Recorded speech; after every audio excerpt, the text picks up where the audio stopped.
On Monday, a man in Toronto, Canada, drove a van onto a heavily trafficked pedestrian sidewalk, killing 10 people and injuring 15 others. The 25-year-old suspect is in custody and appeared in court today. Alex Mihailovich joins us live tonight from Toronto to tell us more and to bring us up to date on this horrific story. It's got to be shock and despair all across Canada tonight. Alex? Yeah, Ed, as you can imagine, this country is not used to situations like this, and especially a city like Toronto, where we pride ourselves in being able to live together.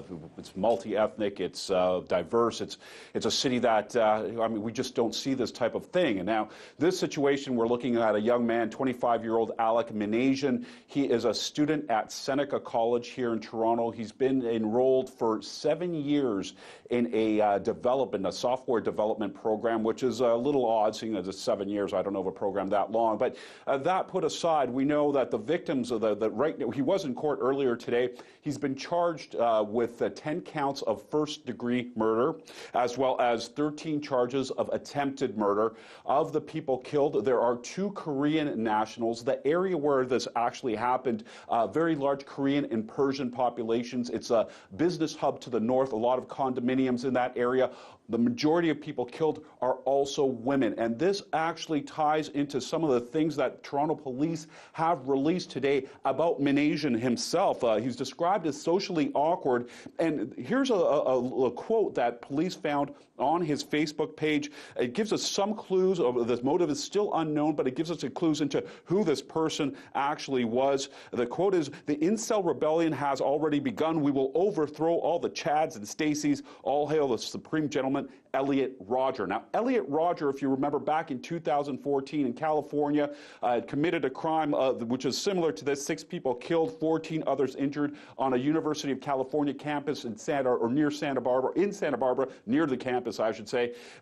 Elliot Rodger was described as this person that had the same type of values as what Mihailovich is pushing forward. His militaristic language online, it was in this group, but this chat group of men who feel victimized because they are involuntarily celibate. So this is an interesting twist to this case. I mean, there have been a lot of theories out there. Of course, this does not conclude anything, but it definitely gives us some information into who this guy was or is.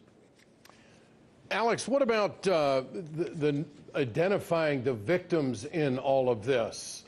This is a rather tough investigation at this point. Only some have been identified.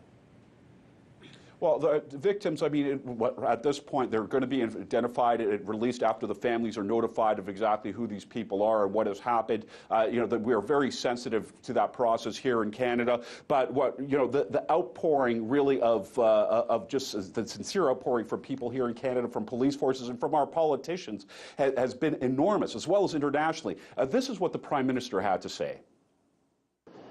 I speak for every one of us in thanking the first responders at the scene. They handled this extremely difficult situation with professionalism and bravery. They faced danger without a moment of hesitation, and there is no doubt that their courage saved lives and prevented further injuries. The entire community of Toronto has shown strength and determination in the face of this tragedy. All Canadians stand united with Toronto today. This is a massive part of the story, is the way the police reacted. They were restrained, they were orderly, they kept things in check. As mentioned, this investigation is ongoing, but as a Torontonian, we can say that we're very proud of our Toronto police force and our first responders. All right, Alex, thanks for that report tonight.